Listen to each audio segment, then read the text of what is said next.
এখনো প্রথম দিন সালেম খানের মিডিয়ার মাধ্যমে তার আর্তনাদটা কানে বারবার উঠে আসে। গর্ধব অকাট মূর্খরা বলে বামপন্থীরা শূন্য, अरे उसका जीरो का भाव भी पता नहीं है। মায়ের হাত ধরে যখন ব্রিগেডে এসে লড়াইটা করতে শিখেছি তখন আমাদেরকে এটা কেউ শেখায়নি যে ব্রিগেডের মাঠে আর রাজনীতিটা করতে গেলে চোরেদের বাড়িতে জন্ম নিতে। কোনো তাকালে চোখের সামনে মইদুলকে দেখতে পাই 16 জন পুলিশ মিলে পিটিয়ে মেরেছিল।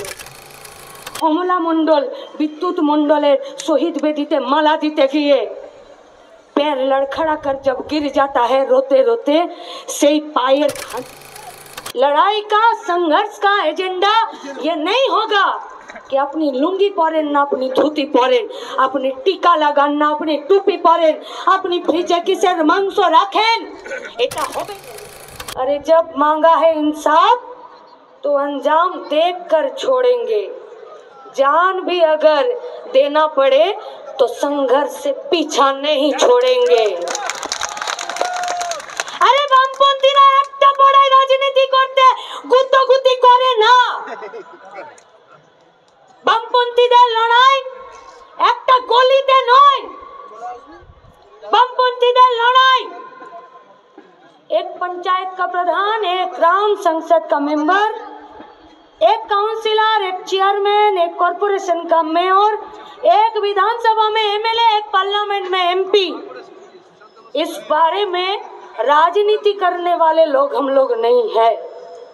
যতদিন রাজ্যের মাটিতে, যতদিন দেশের মাটিতে, যতদিন দুনিয়ার মাটিতে অপশাসন, লুট, অত্যাচার, খেতে খাওয়া মেহনতি মানুষের টুটি টিপে ধরার সিস্টেম থাকবে, বামপন্থীরা রক্ত বীজে ঝাড় লড়ে যাবে, লড়ে যাবে।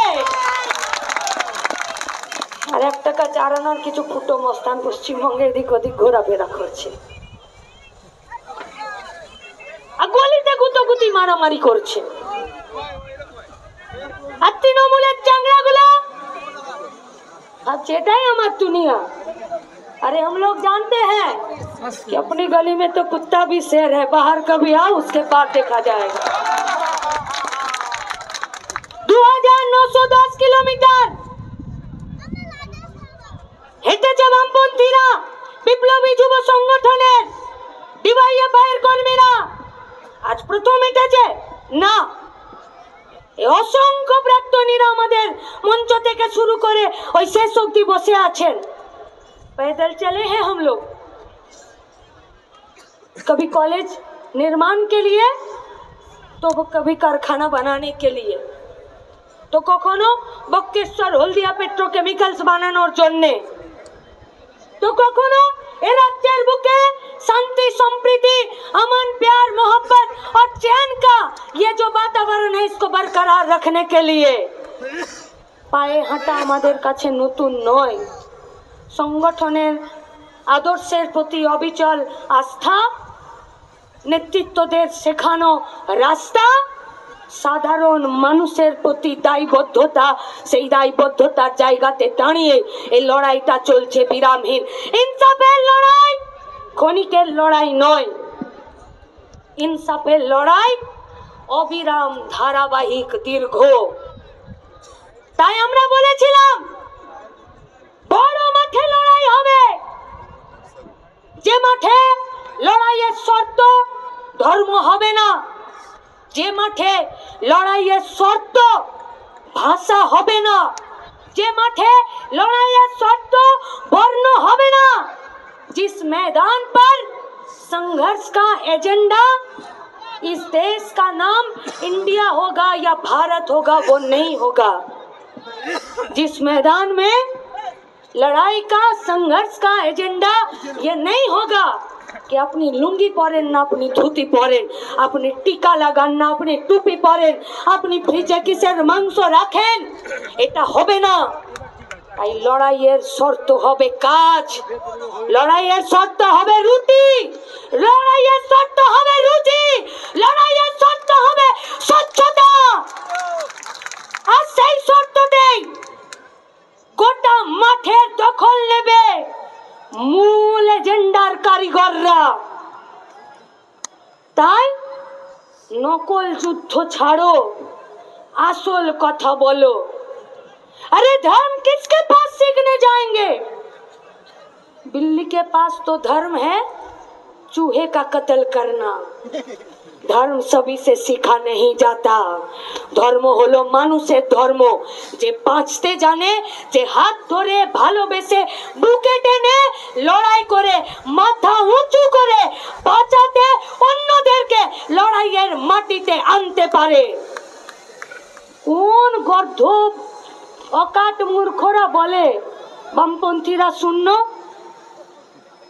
अरे उसका जीरो का भाव भी पता नहीं है। শুধু জিরোরা যদি রাস্তার দখলের কথা বলে, আসলে ওরা বামপন্থীদের শক্তিকে ভয় পায়। আমাদের কোনো আক্ষেপ নেই, আমাদের কোনো রাগ নেই, কিন্তু আমাদের আশঙ্কা রয়েছে যে ডেমোক্রেসির ফোর্থ পিলার রুটি রুজির কথা বলছে কিনা। যদি নির্দিষ্ট দেশ লোটা দাঙ্গাবাজ আর চোরেদের যদি এরা প্রচারক বাহিনী হয়ে যায়, তখন লড়াইয়ের মাঠে কিছু অবস্টাকল এবং হার্ডেলস আসে, কিন্তু সেটাকে অতিক্রম করা বামপন্থীদের কাছে তুড়ি মেরে কাজ হয়। 50টা দিন কারো কাছে মুখ দেখায়নি কমরেডরা। এই যে বসে আছেন এই কমরেডরা, এই কমরেডরা, আর এখানে অসংখ্য কমরেডরা। अरे जब दिल से दिल मिलता है तो जुबा को खोलने का जरूरत भी नहीं पड़ता है। তাই গোটা রাজ্যের মানুষ আজ কাজ রুটি রুজির পক্ষে তারা কথা বলছে। सिर्फ हंगामा खड़ा करना हम लोगों का कोई भी मकसद नहीं है। আমাদের তো আসল কাজই হলো যে কোটা সিস্টেমটার বদল করার। তাই সিস্টেম বদলের লড়াই আছে। অনেক ছোট থেকে এসেছি ব্রিগেডের মাঠে, বাবার হাত ধরে। মঞ্চটা ওদিকে হতো, ওই কোণে গিয়ে বসতাম। আজও এসছেন ওনারা। এখানে যে আমার রাজ্য কমিটির, আমাদের রাজ্য কমিটির সদস্যরা এই গোটা চত্বর জুড়ে, আর আমাদের অসংখ্য 4000 ইউনিট কমিটি, 670টা লোকাল কমিটির যারা আমাদের কর্মীরা, আমাদের প্রাক্তনীরা যারা উপস্থিত আছেন, তারা ব্রিগেডের মাঠে নিয়ে আসার জন্য আর বাপ মায়ের হাত ধরে যখন ব্রিগেডে এসে লড়াইটা করতে শিখেছি, তখন আমাদেরকে এটা কেউ শেখায়নি যে ব্রিগেডের মাঠে আর রাজনীতিটা করতে গেলে চোরেদের বাড়িতে জন্ম নিতে হবে। রাজনীতিটা করতে গেলে 25 আর 75-এর ভাগ বাটোয়ারা করতে হবে। কেউ শেখায়নি, শিখিয়েছে পাশের জনের হাত ধরতে হবে আর এগিয়ে যেতে হবে। এই কাঁধে এই আমাদের প্রাক্তনীরা, ওই প্রাক্তনীরা, এই প্রাক্তনীরা, এখানে অসংখ্য অভিভাবকরা আছেন। কাঁধে আমরা আমাদের শহীদ কমরেডদের লাশকে বয়েছি। এখনো তাকালে চোখের সামনে মইদুলকে দেখতে পাই, 16 জন পুলিশ মিলে পিটিয়ে মেরেছিল। এখনো প্রথম দিন সালেম খানের মিডিয়ার মাধ্যমে তার আর্তনাদটা কানে বারবার উঠে আসে। এখনো অমলা মণ্ডল, বিদ্যুৎ মণ্ডলের শহীদ বেদিতে মালা দিতে গিয়ে पैर लड़खड़ा कर जब गिर जाता है रोते रोते, সেই পায়ের ভাঁজটা এখনো পর্যন্ত বুকের কাছে আছে। লাশ কাটা ঘর থেকে সুদীপ্ত সৈফুদ্দিনদের যখন লাশগুলোকে আমাদের সাথীরা কাঁধে করে বয়ে এনে আমাদের ছাত্র যুব ওই মন্দিরের সামনে, ওই আমাদের অফিসের সামনে রেখেছে, এখনো পর্যন্ত ওই লাশ কাটা ঘরের গন্ধটা আমাদের নাক থেকে যায়নি। কি করে ছেড়ে দেব এদেরকে? যদি এদেরকে ছেড়ে দিই তাহলে তো ভবিষ্যতের প্রজন্ম আমাদেরকে বেঈমান বলবে। বেঈমান হতে পারবো না। কি করতে পারি আমরা? অসংখ্য আইনজীবীরা আছেন, হাইকোর্ট থেকে শুরু করে सुप्रीम कोर्ट থেকে শুরু করে जिला सब डिविजनल कोर्ट पर्यंत हम लोगों का कॉमरेड के लिए, आम जनता के लिए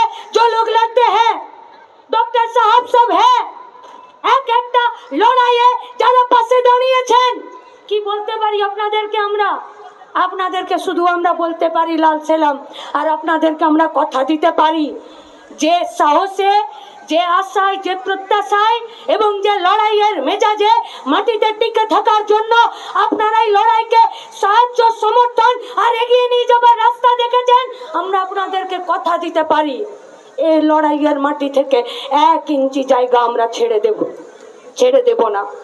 তাই আপনাদের কাছে আমাদের আবেদন, এরা অনেক কথা বলে, के वही बोलছে আপনি কে বলবেন, ও ওই বলছে আপনি কে বলবেন। आज हम लोग इस ब्रिगेड का मैदान से वो जो लोग बोलते हैं खुद को कि আমরা পশ্চিমবঙ্গের বিরোধী দলনেতা, পশ্চিমবঙ্গের বিরোধী, আজ আমরা আপনাদেরকে ব্রিগেডের মঞ্চ থেকে চ্যালেঞ্জ করছি, अगर दम है তো বিধানসভার ভেতরে বিধানসভা স্পিকারের কাছে যে আপনাদের বিধায়কগুলো বিধানসভার ভেতরে বিজেপি আর বিধানসভার বাইরে গোটা রাজ্যে দিদিমণির কোলে দোল খাচ্ছে, যদি দম থাকে তো স্পিকারের কাছে তাদের এমএলএ শিপগুলো ক্যান্সেল করার জন্য আবেদন করে আসুন, হাওয়া টাইট হয়ে যাবে। আমরা আবেদন করতে চাইছি আমরা এই সকল অংশগ্রহণকারী মানুষের কাছে, যে আমরা বলেছি বন্ধ কারখানার শ্রমিক যে জমি অধিকৃত আছে সেই জমিতে নতুন করে কারখানা বানানো, অসংখ্য চাকরি প্রার্থীরা এই গোটা পশ্চিমবঙ্গের মাটিতে যারা অবস্থানরত হয়ে বসে আছেন, ये दायबद्धता, ये जिम्मेदारी आप लोग नहीं लेना चाहेंगे कि আমার হবু শিক্ষিকা চোখের জলে নিজের শরীরের সবথেকে সুন্দর যে অংশটা চুল, শুধুমাত্র একটা সরকারের অপদার্থতা আর চাকরি চুরি আর চাল চুরির জন্য হবু শিক্ষিকারা তার জীবনের, তার শরীরের, তার সবথেকে বড় সুন্দর অংশটা সেটা অন ক্যামেরা খুঁড়ে করে নিজের চুলটাকে নামিয়ে দিতে বাধ্য হলো। তার চোখের জলের জিম্মেদারি নেই লেঙ্গে আপ লোক, নেবেন না? নিতে হবে তো। যদি ওরা চাকরি না পায় তাহলে আপনার আমার বাচ্চারা সরকারি স্কুলে কার কাছে পড়তে যাবে? 7 ফেল করা ওই মাস্টারগুলো যারা অঙ্কের মাস্টার হয়েছে বাপের কিডনি বিক্রি করে তৃণমূলের পকেটে লাখ লাখ টাকা দিয়ে। ভবিষ্যৎটা আমাদের, লড়াইটা আমাদের। আমরা যে লড়াইটা করছি সেটা কাম बैक करार जोन्नो लड़ाई। हाँ, हम लोग जानते हैं कि ये T20 का मैच नहीं है, ये टेस्ट मैच है, लेकिन कभी कभी प्लेयर ऐसा भी होता है और उतरना पड़ता है, আর তাদেরকে নামাতেও হয়। নেতৃত্বরা এই অসংখ্য ছাত্র যুব কর্মীদেরকে রাস্তায়, বুথে, অঞ্চলে, পঞ্চায়েতে দাঁড়িয়ে লড়াই করার মতন জায়গায় এনেছে। যেই যে সাউথ আফ্রিকার সঙ্গে টেস্ট ম্যাচটা হলো, সিরাজ নামলো আর 1.5 দিনে ম্যাচ গুটিয়ে বাড়ি পাঠিয়ে দিল। এরকম প্লেয়াররাও রাস্তায় নেমেছে, নামবে, লড়ে যাবে। আমাদের দাবি কি? কাজ দিতে হবে। আমাদের দাবি কি? কারখানা বানাতে হবে। আমাদের দাবি কি? লুট বন্ধ করতে হবে। আমাদের দাবি কি? দেশকে বাঁচাতে হবে। তাই তো तिरंगा রেখেছি। जब जब देश बचाने वालों का काम जो होता है वो काम वो नहीं करके जब वो देश बेचने पर तुला होता है তখন আমাদের দায়িত্ব হয় যে দেশকে বাঁচাতে হয়।